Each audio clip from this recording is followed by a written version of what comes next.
I was meeting with a prospect recently, and he explained to me that he had bought a rental property for investment purposes last year. However, he got pretty busy with work and his full-time career in life, and he wasn't really able to find a qualified tenant for over a year, which, although he got some appreciation on the property, he did give up about $60,000 in rental income. In meetings, I hear a lot of the time two common misconceptions about rentals or real estate investments.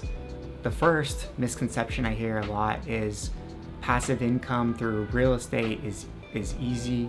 Another misconception I hear is that real estate has great tax benefits, and although they do, they tend to be overestimated. And so in today's video, I'm going to kind of share a couple of these misconceptions, these two that I just stated, and then kind of go over three different solutions that I was working with this prospect recently to think about. My name is Derek Pesta, CEO, Certified Financial Planner here at Pesta and Pesta Wealth Management, located in Cupertino, California, about 5 minutes from Apple headquarters. In today's video, I'm going to go over two of the common misconceptions I hear about real estate investing.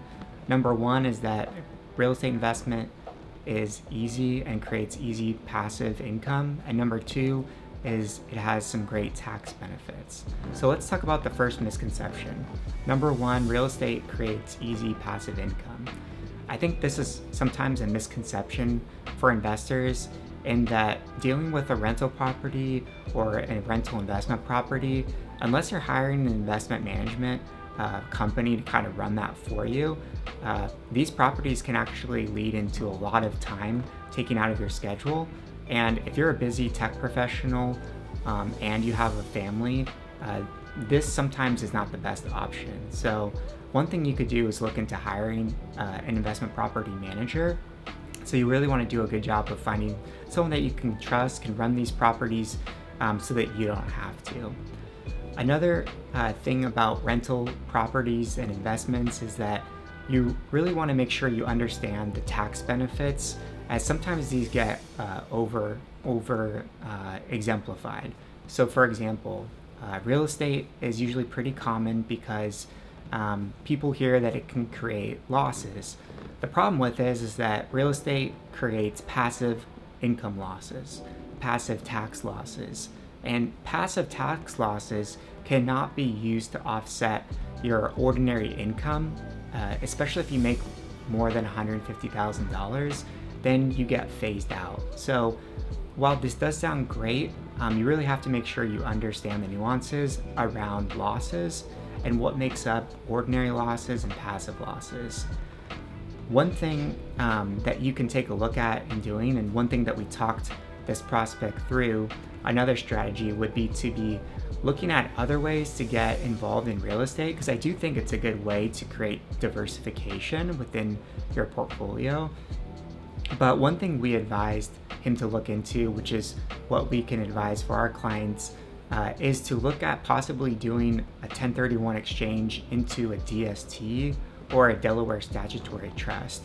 And what this would allow the client to do is to not be so involved hands-on, would allow the client to be able to take this property, exchange it for something that's more diversified, and not have to pay any capital gains taxes on that exchange.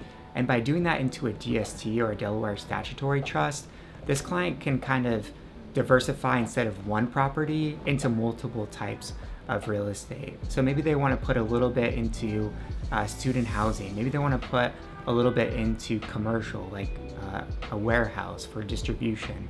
Or maybe they want to put a little bit of this capital to work in senior housing.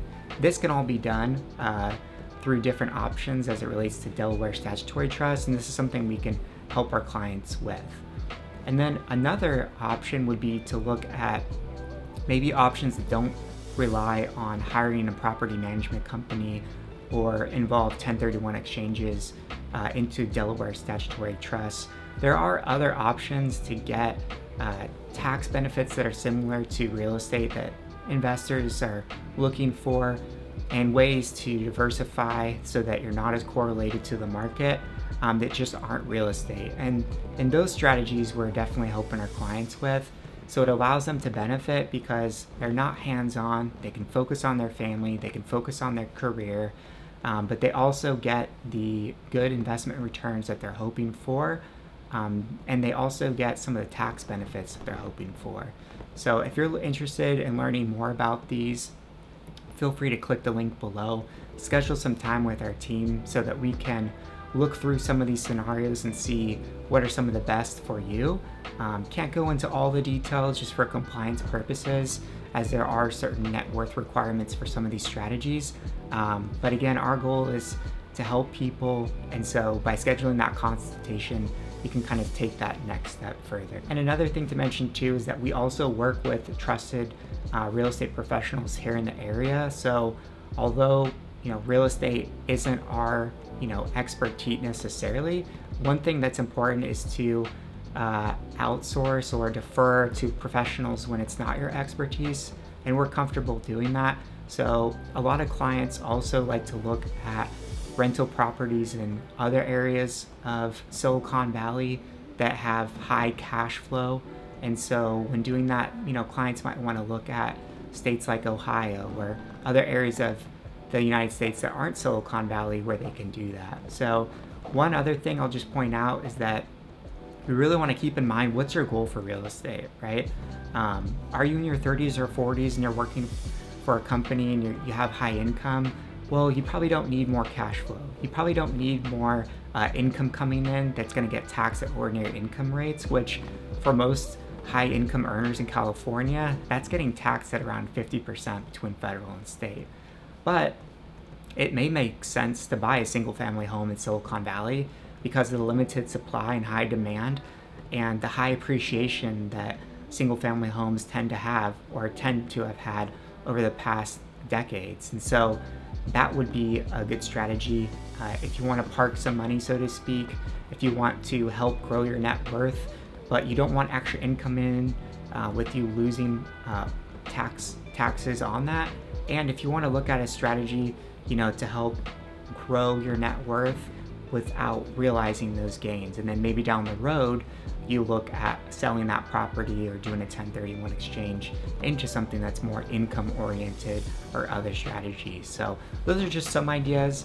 Again, if you think that you're looking to diversify some of your portfolio into real estate, I encourage you to set up a consultation before making that decision, just to make sure you've walked through some of the pros and cons.